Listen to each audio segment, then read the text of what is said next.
Back to the Future. For 5 full weeks, the man playing Marty McFly was not Michael J. Fox. When production began on Back to the Future, the lead was Eric Stoltz, fresh off his acclaimed performance in the drama Mask. Director Robert Zemeckis and co-writer Bob Gale had actually wanted Fox from the very start, but Universal executive Sid Sheinberg pushed hard for Stoltz, and the studio got its way. So Stoltz shot the movie for over a month. The problem was tone. He approached Marty as a serious, dramatic role, and the film needed a comedian. Co-star Leah Thompson later put it plainly, saying Eric saw drama in things, that he wasn't really a comedian, and that they needed a comedian. After more than a month of footage, Zemeckis and Gale made the call, went to Universal's head, and got approval to replace their lead and reshoot nearly everything. The catch was that Fox was already starring in the sitcom Family Ties, so he filmed the show by day and Back to the Future deep into the night, for months on end. Almost every scene that had been shot with Stoltz had to be filmed all over again, which made this one of the most expensive casting changes in Hollywood history. A few blurry long shots of Stoltz reportedly still survive in the finished movie,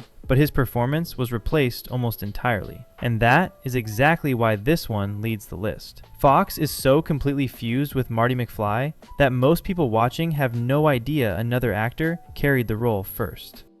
The Crow. Some of Brandon Lee's most haunting scenes were finished by a man wearing his face. On March 31st, 1993, Lee died in a fatal on-set accident during the making of The Crow. A prop gun that was supposed to fire only a blank discharged a fragment that had been lodged in the barrel, and the injury proved fatal. Lee died during filming, with major portions of the movie still unshot. Rather than abandon it, the production found a way to finish. They used a stunt double, rewrote parts of the script, and leaned on early digital effects. The body double for several of those completed scenes was Chad Stahelski, a name that would become very familiar years later, because Stahelski went on to co-create and direct the John Wick franchise. For some shots, digital face replacement was used to place Lee's face onto the double's head, and an unfinished apartment scene was essentially rebuilt, composited together from footage of Lee that had been captured in an earlier take. What makes this recast different is that it wasn't a firing or a creative dispute. It was an act of preservation after a real tragedy,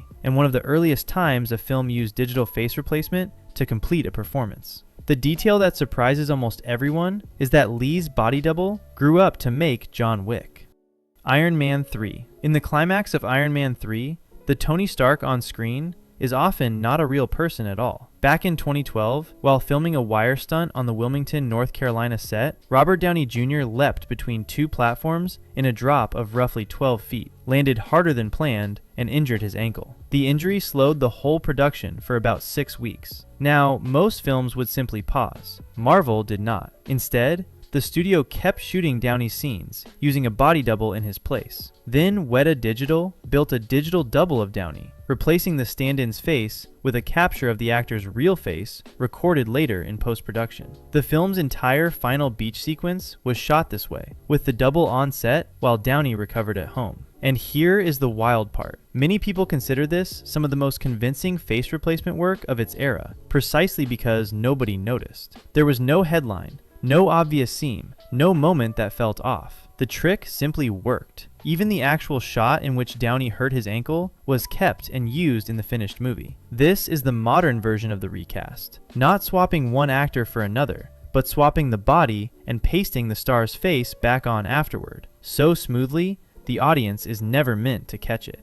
Aliens. If you watch the early scenes of Aliens closely, Corporal Hicks is briefly a completely different actor. When James Cameron cast his sequel in 1986, the role of Corporal Dwayne Hicks went to James Remar, not Michael Biehn. Remar filmed for roughly a month before he was let go. According to Remar himself, the firing followed drug-related legal trouble in London during the shoot, and he was replaced by Biehn, who had already starred in Cameron's The Terminator. Because some of Hicks' scenes had already been filmed, the production relied on reshoots and careful editing to slot Biehn into the role. A few distant or over-the-shoulder shots of Remar reportedly still remain in the film's opening stretch. Hicks is a genuinely beloved character in that franchise, and most fans have no idea that the man in the very earliest frames isn't Michael Biehn at all. It's one of the cleanest examples on this list of a major role swapped almost invisibly, just through smart cutting. By the way, if you're enjoying this so far, I make videos like this all the time, and a subscribe would really help the channel out. Thanks. V for Vendetta. The man behind the Guy Fawkes mask changed halfway through filming, and his original footage is still in the movie. When production started on V for Vendetta, the role of V belonged to James Purefoy, who filmed for about 6 weeks before leaving. He was replaced by Hugo Weaving, who had already worked with the Wachowskis and producer Joel Silver on The Matrix. But here's the twist. Purefoy's footage wasn't thrown out. To save time and money, many of his scenes were kept, and Weaving simply redubbed the lines over them. And because V wears a full mask for the entire film, the swap is genuinely impossible to see. Years later, director James McTeague explained what went wrong, and it wasn't a blow-up, it was the mask itself. In his words, he took away Purefoy's visage, his face, the thing an actor always uses, and that was hard for him. Purefoy ultimately went uncredited for the role. This might be the purest you never noticed case in this whole video, because you may literally be watching 2 different actors' body performances in the same character, stitched together beneath one mask and one dubbed voice.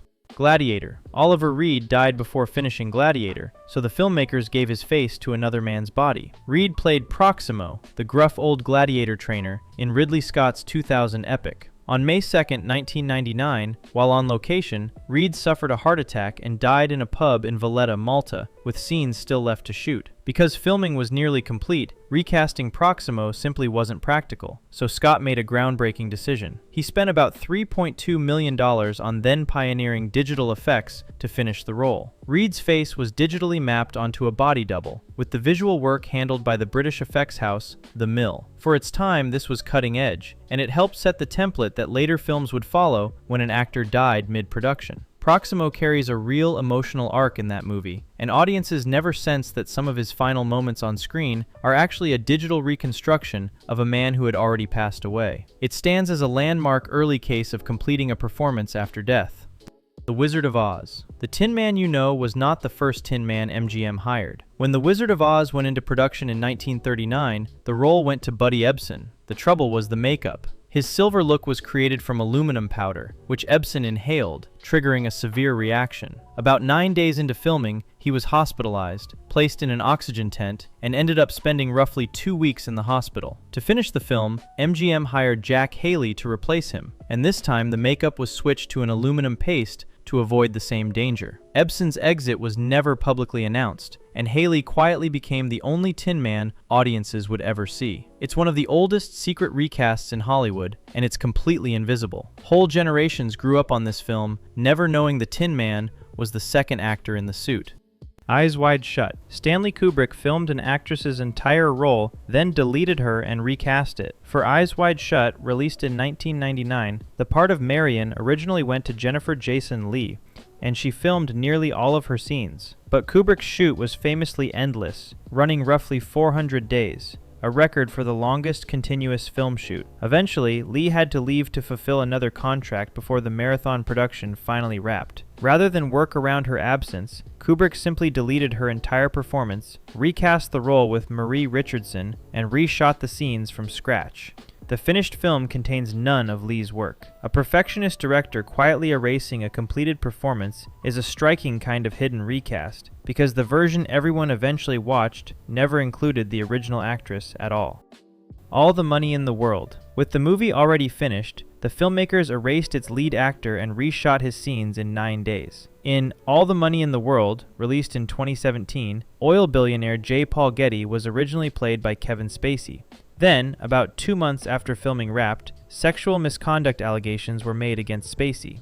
With the release date looming, director Ridley Scott made a stunning choice. He removed Spacey entirely and recast the role with Christopher Plummer, just weeks before the film was due in theaters. The 22 scenes featuring Getty were reshot in roughly 8 to 9 days, from November 20th to the 29th. Scott filmed nearly 400 new shots and added about $10 million to the budget, covered by the film's financing partner.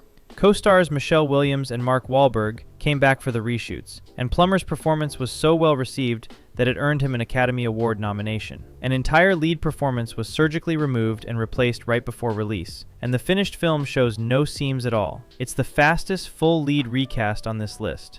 Back to the Future, Part 2. Marty's dad appears in the sequel, but Crispin Glover barely does. Glover had played George McFly in the first film, yet he did not return for Back to the Future Part 2 in 1989 after a dispute over pay. Instead of recasting the role openly, director Robert Zemeckis got creative. He reused existing footage of Glover from the original movie, and for the new shots, he brought in actor Jeffrey Weissman, who wore prosthetics, including a false chin, nose, and cheekbones, to resemble Glover. Weissman was then further disguised with sunglasses, rear camera angles, careful background positioning, and even an upside-down shot. Glover later sued the producers over the use of his likeness, and that case helped lead to changes in Screen Actors Guild rules about recreating an actor's image. This is a recast built to be undetectable by design, an assembly of prosthetics, camera tricks, and old footage meant to convince viewers that George McFly was still the same actor. And on top of that, it's the case that changed the industry's rules.